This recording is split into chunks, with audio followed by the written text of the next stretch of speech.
Hi, this is Jan at Learn English with Be Global, and today we're going to learn about idioms from around the house. These are English phrases you might hear that reference items around the house in the idiom itself, but the meanings don't necessarily have to do with the actual house. Our first idiom is one of my favorites to hear, and it is on the house. Have you ever heard that phrase before? It means that someone else paid for something for you. You got something for free. And here's how this would likely happen. Maybe you go to a restaurant and you order something that didn't turn out the way that it was supposed to be cooked. So you tell your server, and they apologize, and they tell their manager or the owner, and if you're lucky, if you're in a generous restaurant, they may come back and say, well, my boss says that this meal is on the house. You don't have to pay for it. Or maybe even the manager or the restaurant owner will come and tell you that personally. It's on the house. It's similar to the idiom that goes, it's on me. It's on me. On the house, it's on me. Meaning, I'll pay for whatever. Usually it's food or drinks.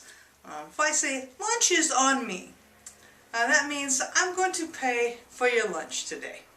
So, when you hear on the house,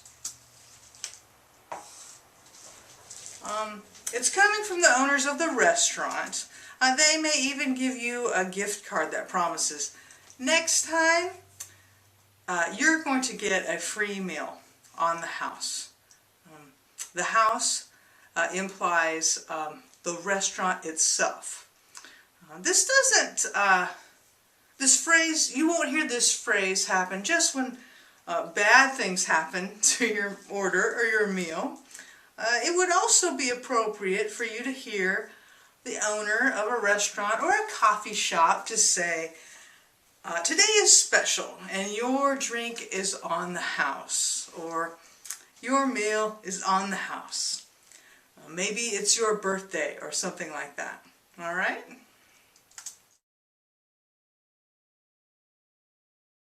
This idiom is to bring down the house. So here, the house isn't referring to a restaurant necessarily. It's usually referring to a live theater or maybe a comedy club. When we say, bring down the house, it means to make an audience clap or laugh enthusiastically. So, if you're performing in a comedic play, or if you're a comedian, and everyone is clapping and laughing at the jokes, you are bringing down the house. It's good. It's as if all the clapping and laughing is making so much movement that the structure of the building is going to shake and fall and come down. So it's a way of describing a successful performance, and usually a comedy.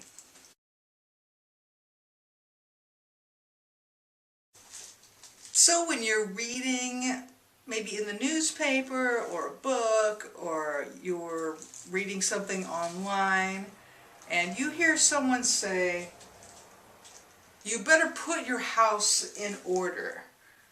It's very good to understand what this means. It sounds like it's saying, maybe you better clean up your house or organize your house or something like that. But that's not at all what it means. Specifically, it actually means that you will probably be passing away soon. You will probably die soon. And so you need to put your house in order, meaning Let's make sure all the legal documents are taken care of. The people that you want to receive whatever money you have will have it. And that maybe your family can find important documents that only you know about. So if a doctor tells you you need to put your house in order, that's really another way of saying you don't have long to live. So put your house in order. Now, it's not a really fun idiom, but it's important to understand it. And so that's another idiom from around the house.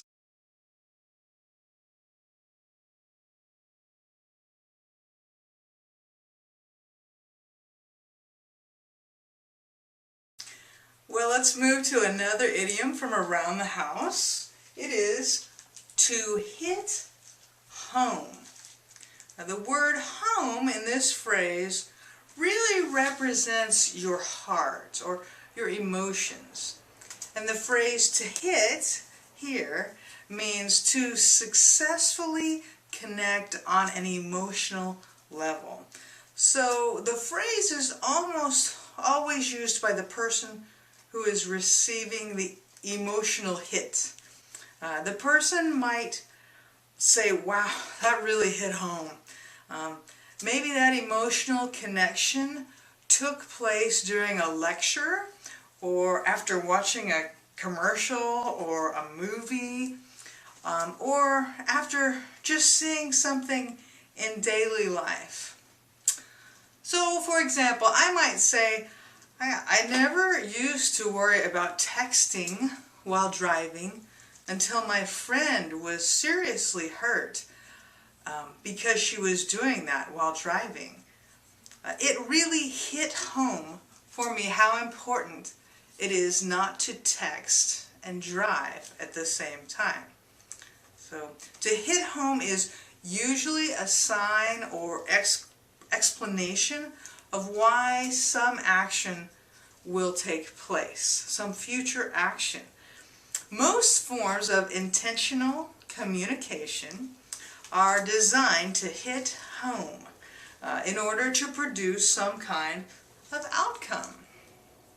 So, to hit home means that something has connected emotionally on a significant level, which will probably create a change in behavior.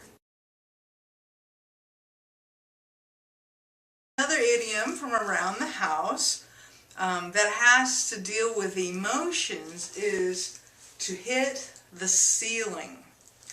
What do you suppose that means? If we say someone hits the ceiling, it means they became very angry. It's like someone got so mad they were lifted off the ground and hit the ceiling. Can you use this idiom about yourself or about someone else? Well, you can do both. You can say, when I found out the mechanic lied to me about my car, I hit the ceiling. Or you can say, when my boss saw that I was late again, she hit the ceiling. She got so mad. Or you can say it in the future tense.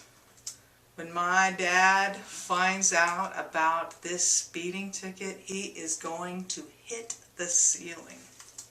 It's pretty common. So hitting the ceiling just means to get really angry.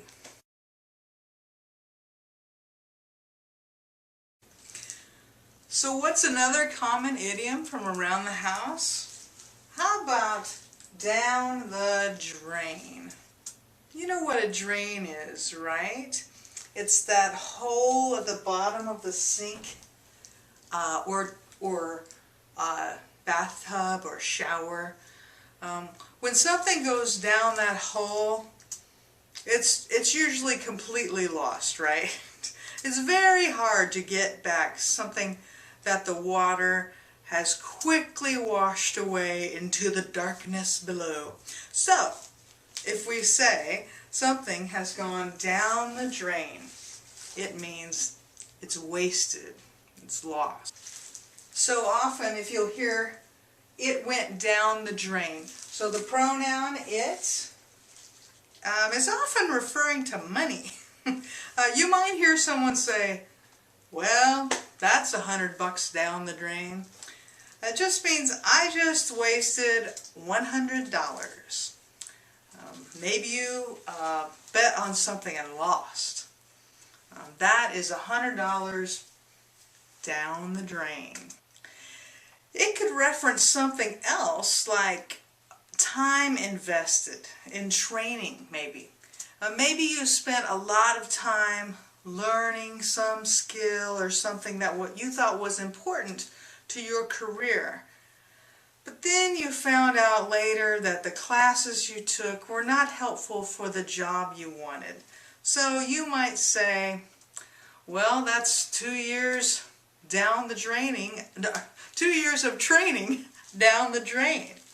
You mean I just wasted 2 years. So that's also a common idiom, down the drain, taken from life around the house. Okay, another item we find around most homes is a table, right? This is not the prettiest table, but you see what I mean. It's a table. And of course we have an idiom for that, and the idiom is under the table. Oh, can you imagine what that means? Well, it usually means to do something secretly. Specifically, it usually means getting paid for something illegally, not paying taxes or extra fees that are legally due. If I say to someone, I think he's getting paid under the table for that, it doesn't mean I think he's crawling under the table to get his paycheck. It means he's getting paid cash and not reporting it to the government. So it's not a positive idiom. It's actually something that implies something that's illegal. So, under the table.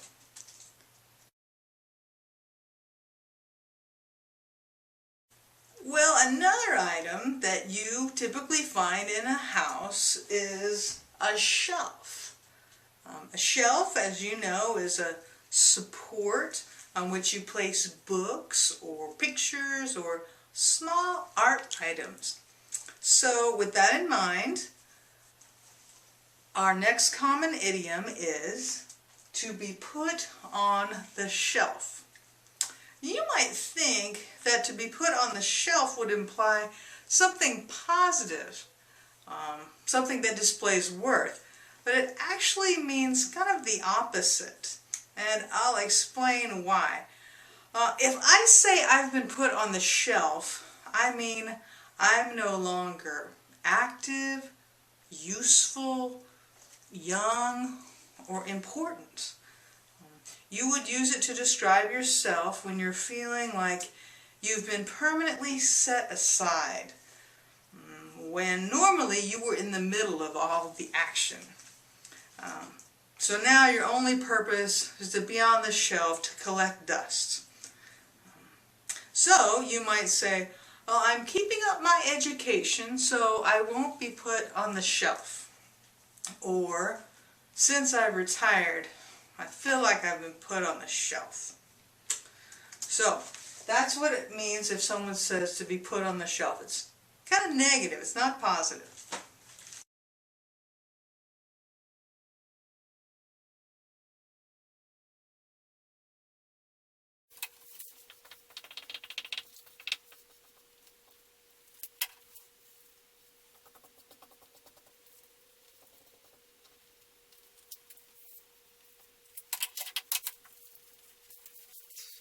Well, some houses have fences around them. This is supposed to be a fence.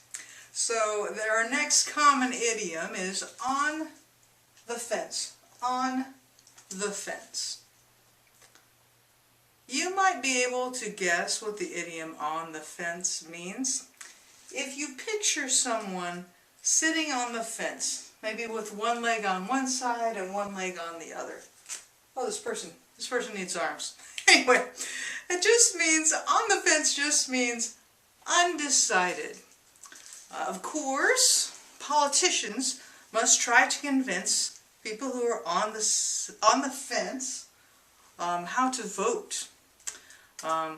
Or this idiom makes reference to someone who's been undecided for a while. It's not usually about someone who's just taking their time, carefully considering what's important.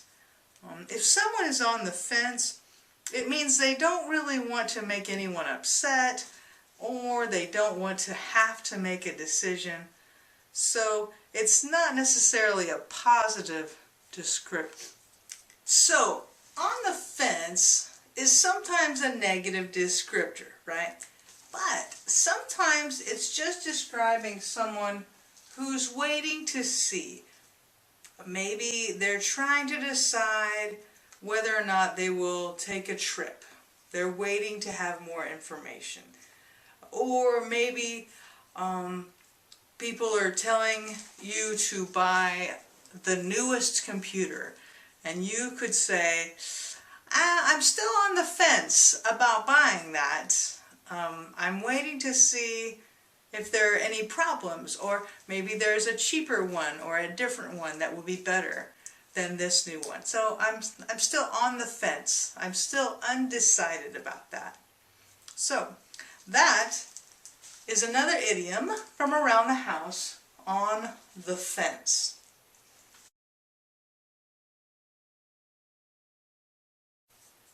Well, another idiom that includes the idea of something around the house is homesick. Many of you know what it means, but if you don't, homesick just means that you miss home. You're traveling somewhere and you just miss home. You miss the food, or you miss your parents, your friends, or just everything. You're homesick. It could sound like you're sick of home, but that's not what this means ever with this idiom. It always means that you miss your home. So that's homesick.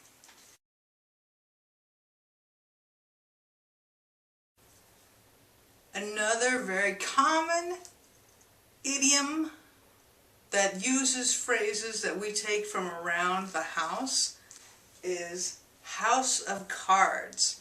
And maybe you know this is a popular drama series, and it refers to the idea of an organization or a plan that can easily be destroyed. It's very weak. So if you think of like playing cards stacked on each other, it's going to fall down at any moment. Okay, so we would call that a house of cards.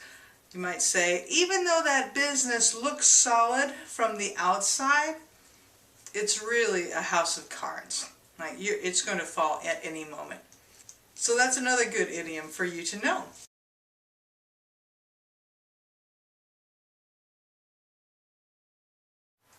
So our last idiom that takes its meaning from things around the house is to get one's foot in the door. What does that mean? That usually means to take first steps, to get a start, to get an opening. Usually, often for a job. People who are looking for a job often ask, how do I get my foot in the door? Meaning, the doors for all the jobs seem to be closed and locked. I just want to have a chance to just look in and try. The idea is maybe just getting one foot in the door. You're not asking to step completely inside. It's just an entrance. So, how do you get your foot in the door in your country? In the U.S., it's often, if you know someone who's already in the company, we might say, oh yeah, she got my foot in the door because she already worked there. Another way you can get your foot in the door is to have an understanding of culture, and idioms. So if you ever want a job from a U.S. company, you have already started toward getting your foot in the door because you've watched this video. And I want to thank you for watching this video. And if you like it, hit subscribe and leave a comment below.